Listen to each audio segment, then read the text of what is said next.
امام اعظم ابو حنیفہ علیہ رحمہ فرماتے ہیں کوئی شخص کوئی کلمہ بولے اور اس میں 99 احتمال کفر کے ہوں اور ایک احتمال ایمان کا ہو، اور اس نے واضح نہ کیا ہو کہ میری مراد کیا ہے، تو صرف احتمال پایا جا رہا ہو، تو اس کے ایمان والے احتمال کو ترجیح دی جائے گی کہ ہو سکتا ہے اس کا مفہوم یہ ہو، اس کو ضرور کافر کر کے آپ نے مارنا ہے۔ تو یہ جلد باز مفتی جو ہوتے ہیں، بلکہ وہ آج کل اصطلاح چلتی ہے فیس بک کی مفتی اور نابالغ مفتی، فتوے کو بھی کم از کم کوئی پختہ عمر آدمی ہو تو وہ فتویٰ دینا شروع کرے۔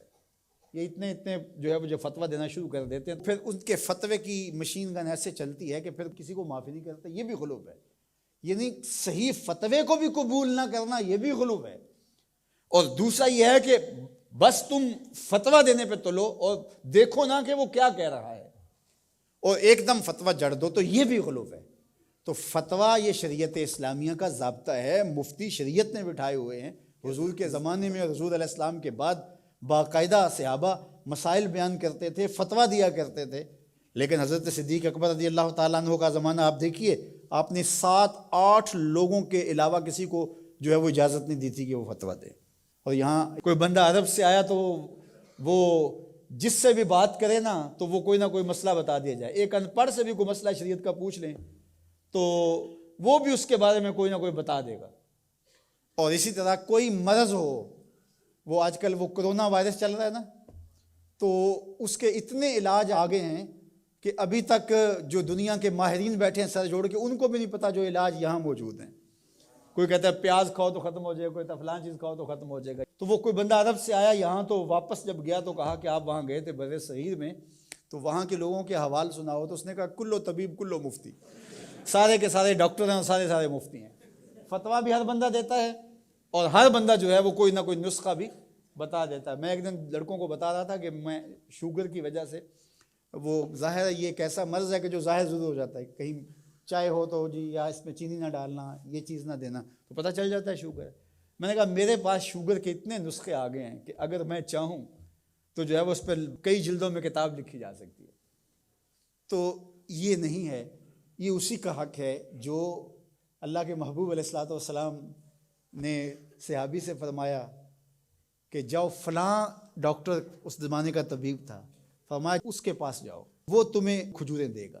یعنی علاج بھی خود بتایا لیکن فرمایا اس کے پاس جاؤ۔ اللہ اکبر، یہ میرے حضور نے راہ عمل دیا، اور اگر میرے حضور اس کے پاس نہ بھیجتے، کسی ڈاکٹر کی دکان ہی نہ چلتی، کسی حکیم کا کاروبار ہی نہ چلتا، تو تم میڈیکل سٹور سے لے کر دوائی نہیں کھا سکتے، تمہیں ڈاکٹر اور طبیب کے پاس جا کے جو ہے وہ لینا پڑے گا۔ تو یہ فتویٰ بازی اور فتویٰ یہ دو الگ الگ چیزیں ہیں۔ یعنی ایک طبقہ وہ ہے کہ جو اس غلو میں آ جاتا ہے کہ کسی کی زبان سے کوئی بات نکلی نہیں ہے، اس کا مفہوم بھی واضح نہیں ہوتا تو اس پہ فتویٰ دے دیتے ہیں۔ اور دوسرا طبقہ یہ ہے کہ وہ صحیح فتوے کو بھی رد کر دیتے ہیں، یعنی وہ کہتے ہیں چھوڑو جی یہ فتویٰ بازی ہے، یہ وہ فتویٰ بازی کہہ کے شریعت کا کوئی پھر مسئلہ ہی نہیں بتا سکتا، پھر مفتی ہوتا ہے کس لیے ہے؟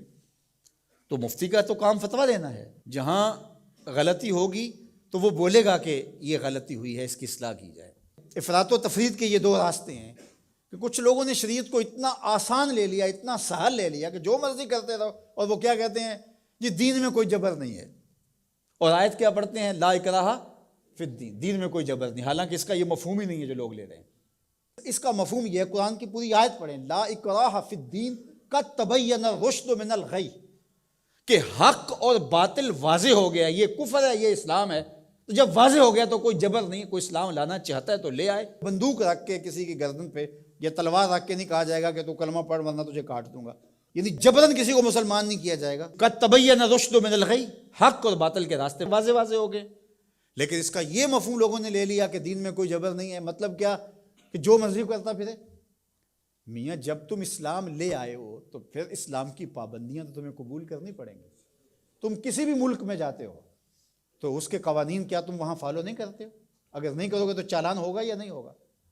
جب آپ نہیں گئے تھے تو آپ پابند نہیں تھے، آپ کسی کالج میں، یونیورسٹی میں، کسی ادارے میں آپ داخلہ ہی نہیں لیتے تو آپ کو کوئی پوچھے گا ہی نہیں۔ جب داخلہ لے لیا تو پھر اگر لیٹ آئے تو پھر بھی سرنش ہوگی، وقت سے پہلے چلے گئے پھر بھی پکڑ ہوگی، اس لیے کہ اب تم داخل ہو۔ جب تم اسلام میں نہیں تھے تو لا اکراہ فی الدین، لیکن جب تم نے کلمہ محمد عربی کا پڑھ لیا ہے تو پھر تمہیں نماز بھی پڑھنی ہوگی، تمہیں روزے بھی رکھنے ہوں گے، اور تمہیں شریعت کے احکام کو اپنے اوپر نافذ کرنا ہوگا۔